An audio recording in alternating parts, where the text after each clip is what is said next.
Assalamualaikum sahabat-sahabat yang dirahmati Allah. Hari ini saya akan menceritakan tentang fakta baru terungkap. Malin Kundang ternyata berdasarkan kisah tragis yang pernah terjadi. Namun sebelumnya saya sarankan untuk like dan subscribe ke channel ini sangat membantu. Angin sore membelai permukaan laut di pantai Air Manis, Sumatera Barat. Ombak kecil berdebur pelan, seolah membisikkan rahasia yang telah terkubur selama berabad-abad. Di antara deretan batu karang, sebuah tim arkeolog muda dari Universitas Andalas menggali di dekat area yang selama ini dianggap hanya sebagai lokasi wisata biasa. Di bawah tumpukan pasir dan batu, mereka menemukan sesuatu yang membuat napas mereka tercekat. Sebuah lempengan batu berbentuk ukiran, tergores dengan simbol dan tulisan kuno yang belum pernah tercatat sebelumnya. Ukiran itu tampak menggambarkan seorang pria muda bersujud di hadapan seorang wanita tua, dengan latar perahu besar yang retak terbelah dua. Ketika berita tentang penemuan ini tersebar, masyarakat setempat mulai ramai berdatangan. Di antara kerumunan itu, seorang kakek tua dengan tongkat bambu bergetar mendekat. Ia memperhatikan lempengan batu itu dengan mata berkaca-kaca. Ini bukan sekadar batu," bisiknya lirih. "Ini adalah saksi bisu dari kutukan yang nyata." Sontak, suasana berubah hening.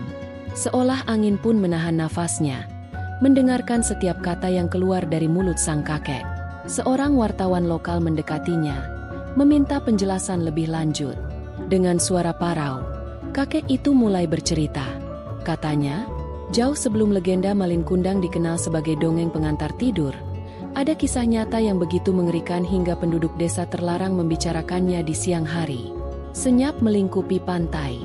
Setiap pasang mata terpaku pada kakek itu, seakan takut kehilangan satu patah kata pun. Namun sebelum ia mengungkapkan kisah sebenarnya, kakek itu tiba-tiba berhenti. Ia menatap ke arah lautan yang membentang luas. Matanya seakan melihat sesuatu yang tidak tampak oleh orang lain. "Aku tidak yakin kalian siap untuk mendengarnya," gumamnya, membuat semua orang semakin terpancing rasa ingin tahu. Di kejauhan, matahari mulai tenggelam, menciptakan bayangan panjang di atas pasir, seolah menandakan bahwa malam ini akan membuka tirai rahasia yang telah lama disembunyikan.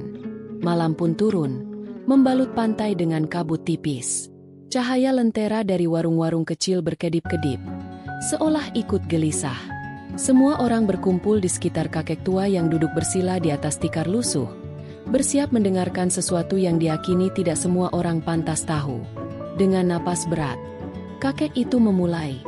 "Dulu," katanya, "sebelum tempat ini dikenal sebagai Air Manis, ada sebuah desa kecil yang terletak persis di bibir laut.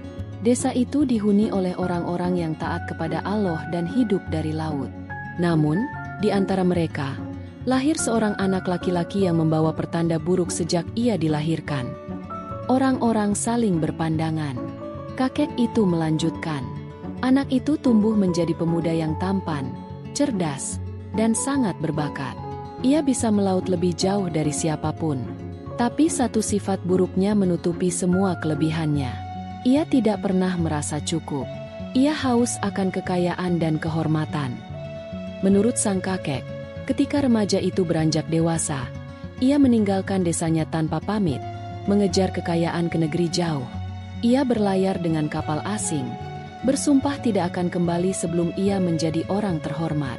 Ibunya yang tua hanya bisa menangis di dermaga, memohon kepada Allah agar anaknya kembali dengan selamat. Bertahun-tahun berlalu, banyak yang mengira pemuda itu telah mati di laut. Tapi kemudian, sesuatu yang aneh terjadi. Pada suatu sore, sebuah kapal megah berlabuh tak jauh dari pantai desa. Orang-orang berlarian ke bibir pantai, terpana melihat kapal sebesar itu, dihiasi ukiran emas dan bendera asing yang tak dikenali. Dari atas kapal, turun seorang pria muda berpakaian indah, bersama seorang wanita bangsawan. Wajahnya mengingatkan mereka pada seseorang yang telah lama pergi. Ibunya, yang saat itu sudah sangat renta, menyeruak di antara kerumunan. Dengan mata berbinar, ia berusaha mendekati pria itu, yakin bahwa itu adalah darah dagingnya. Namun ketika ia berteriak memanggil nama anaknya, pria itu berpaling dengan wajah penuh kemarahan. Ia menyangkal mengenal wanita tua yang compang-camping itu. Ia menuduhnya sebagai pengemis, membuat para bangsawan di sekitarnya tertawa hina. Seketika, angin laut menguat. Langit mendung berputar di atas desa. Para nelayan yang tua bergumam dengan gemetar bahwa kutukan telah diundang ke tempat itu. Tapi itu baru permulaan dari bencana yang sesungguhnya. Langit berubah hitam kelam seolah malam datang sebelum waktunya. Ombak yang tadinya tenang mendadak bergemuruh, menghantam pantai dengan kekuatan yang tidak biasa. Di tengah kekacauan itu, ibu tua yang dihina tadi, bersujud di pasir yang basah, menengadah ke langit, menangis dan berdoa kepada Allah dengan sepenuh hati. Doanya bukan sekadar permohonan biasa. Ia memohon agar Allah menunjukkan kebenaran kepada anaknya, dengan cara apapun. Suaranya hampir tenggelam di antara deru angin dan gelegar ombak. Tapi setiap kata-katanya terasa mengguncang hati siapapun yang mendengarnya. Beberapa nelayan yang lebih tua berusaha menarik wanita itu agar pergi, takut akan murka alam yang mereka yakini sedang bangkit. Namun ia menolak bangkit, tetap bersimpuh, tetap merintih dalam kesedihan yang mendalam.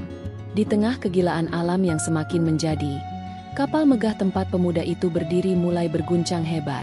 Tali-tali layar putus satu persatu. Tiang kapal berderak diterpa badai. Para bangsawan yang semula tertawa kini menjerit ketakutan, berlarian ke sana kemari mencari tempat berlindung. Pemuda itu, yang semula berdiri dengan angkuh, kini terjatuh di dek kapal. Matanya liar mencari ibunya di antara kerumunan. Tapi pandangannya tertutup oleh tirai hujan yang turun deras seketika. Sementara itu, di pantai, sesuatu yang luar biasa terjadi. Batu-batu besar muncul dari dasar laut, seolah didorong oleh kekuatan tak kasat mata. Perlahan, kapal megah itu terdorong ke arah batuan tajam yang muncul dari bawah laut. Suara kayu pecah terdengar mengerikan, bercampur dengan jeritan para awak kapal. Kapal itu terbelah. Pemuda sombong itu berusaha berenang ke pantai, berteriak memanggil ibunya, namun tubuhnya perlahan menjadi berat. Seolah ada tangan-tangan tak terlihat yang menariknya ke dasar laut. Orang-orang hanya bisa menyaksikan dalam ketakutan, tak berani bergerak, tak mampu berbuat apa-apa. Ketika badai reda, hanya puing-puing kapal dan pecahan emas yang tersisa di pantai. Dan di tengah reruntuhan itu, berdiri sebuah batu besar berbentuk aneh. Seperti sosok manusia yang sedang bersujud, membeku dalam rasa penyesalan yang abadi. Pagi menjelang dengan langit kelabu. Angin laut membawa bau asin yang lebih pekat dari biasanya, seolah menceritakan duka yang tak kunjung usai. Penduduk desa, yang semalam hanya bisa terdiam menyaksikan bencana, kini perlahan mendekati pantai yang porak-poranda. Di antara pecahan kapal dan serpihan emas yang tercecer, perhatian mereka tertuju pada batu besar itu. Batu yang berbentuk menyerupai sosok manusia bersujud, dengan guratan kasar di permukaannya yang seolah menggambarkan wajah penuh keputusasaan. Beberapa nelayan muda mencoba mengangkatnya, berusaha menggesernya dari tempatnya berdiri. Tapi sekeras apapun mereka berusaha, batu itu tidak bergeming.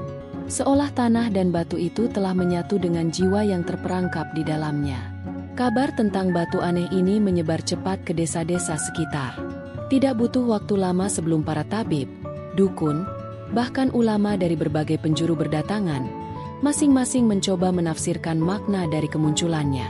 Seorang ulama tua, dengan jubah putihnya yang basah oleh embun, menatap lama batu itu tanpa berkata sepatah kata pun. Ia kemudian berbisik lirih. Suaranya hampir tak terdengar. Ini adalah akibat dari durhaka. Sebuah pelajaran yang dibekukan oleh Allah di hadapan mata manusia. Desa menjadi sunyi sejak saat itu. Tidak ada lagi nyanyian nelayan pulang melaut. Tidak ada lagi gelak tawa anak-anak di tepi pantai. Semua diliputi rasa takut dan hormat terhadap batu kutukan itu. Lebih aneh lagi, setiap kali ada orang asing yang mencoba mengambil pecahan emas yang tersebar di sekitar batu, mereka selalu mengalami kejadian buruk.